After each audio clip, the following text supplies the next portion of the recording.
మన నాదెండ్ల మనోహర్ గారు ఏదో అంటున్నాడు. ఆయన ఏమంటున్నాడంటే, ధాన్యం కొనుగోలు ప్రభుత్వానికి కష్టమైన పని. ధాన్యం కొనుగోలు కూటమి ప్రభుత్వానికి కష్టమైన పని అని చెప్పేసి నాదెండ్ల మనోహర్ గారు మాట్లాడుతున్నాడు.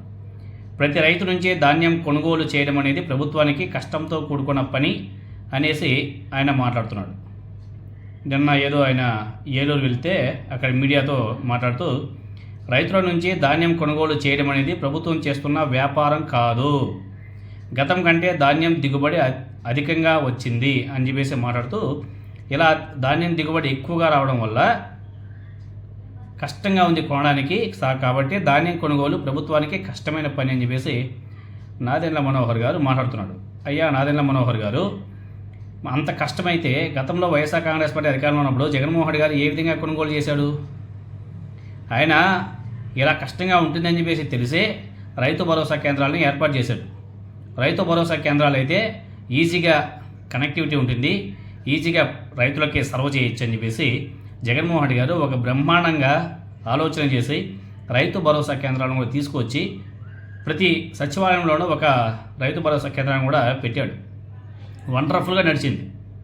మీ కూటమి అధికారం చెప్పిన తర్వాత సచివాలయ వ్యవస్థ, వాలంటరీ వ్యవస్థ, అదేవిధంగా ఈ రైతు భరోసా కేంద్రాలన్నింటిని కూడా తీసి పక్కన పడేయాలి.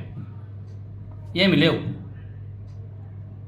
ఏమి లేకపోతే ఇంక ఎలా కొనుగోలు చేస్తారు చెప్పండి? మీ దగ్గర ఏమైనా సరే మ్యాన్ పవర్ ఉందా అంటే లేదు. ఉన్న మ్యాన్ పవర్ మొత్తం కూడా పీకి దొబ్బారు. పీకేస్తే ఇంకా కొనుగోలు ఎవరు చేస్తారు చెప్పండి? మంత్రులు, ఎమ్మెల్యేలు వెళ్ళి రైతుల దగ్గర నుంచి కలెక్ట్ చేయలేరు కదా. ఎవరు చేసిన పని వాళ్ళని చేయనిస్తే అంత సవ్యంగా కొనసాగుతుంది. ఒకరు చేసే పనిలో ఇంకొకరు వెళ్ళి దూరితే ఇదిగో వ్యవహారం ఇలానే ఉంటుంది. ఇప్పుడు ఆర్బీకేలు ఉన్నాయి కదా, వాటిని యూటిలైజ్ చేసుకొని కంటిన్యూ చేయకుండా వాటిని మీకు పడేసారు చెప్పండి. అయ్యా నాదెండ్ల మనోహర్ గారు, ఇంకొక మాట, వైఎస్ఆర్ కాంగ్రెస్ పార్టీకి చెందినటువంటి ఎమ్మెల్యేలను, ఎంపీలను, రాష్ట్ర వ్యాప్తంగా కౌన్సిలర్లను, కార్పొరేటర్లను, జడ్పీటీసీలు, ఎంపీటీసీలను కొనడానికి మీ దగ్గర టైం ఉంది, మీ దగ్గర మ్యాన్ పవర్ ఉంది. వాళ్ళని కొనడం చాలా ఈజీ. ఎక్కడో విదేశాల్లో, ఇతర రాష్ట్రాల్లో ఉంటే కూడా అక్కడికి స్పెషల్ ఫ్లైట్లో వెళ్ళి వాళ్ళు తీసుకొస్తారు. కావాలంటే తీసుకొచ్చి మీ కూటమికి ఓట్లు వేయించుకొని గెలిపించుకుంటారు కదా. మీకు అవసరం కాబట్టి వైఎస్ఆర్ కాంగ్రెస్ పార్టీకి సంబంధించిన ఉంటే ఎవరినైనా సరే కొనుగోలు చేసేస్తారు.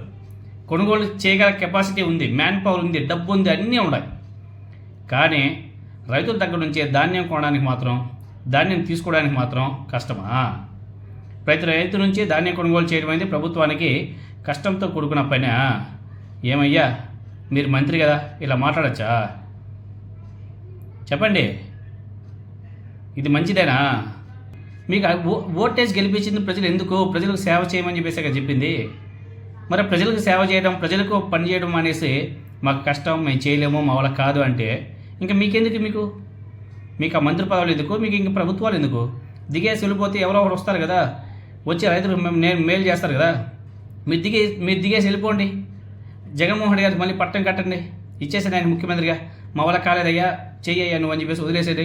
బ్రహ్మాండంగా నడిపిస్తాడు ఆయన, బ్రహ్మాండంగా నడిపిస్తాడు. ఎందుకు ఇలాంటి మాటలు? కొంచెమైనా సరే సిగ్గనిపించట్లే? ధాన్యం కొనుగోలు చేయడం ప్రభుత్వానికి కష్టమైన పని అని చెప్పేసి ఏ విధంగా మాట్లాడతారయ్యా మీరు? చాలా దారుణం ఇది చాలా దారుణం. ముందు మీకు మాత్రం ప్రజలు, రైతులు, విద్యార్థులు అందరూ కూడా గట్టిగా బుద్ధి చెప్పే రోజులు దగ్గరలోనే ఉన్నాయి.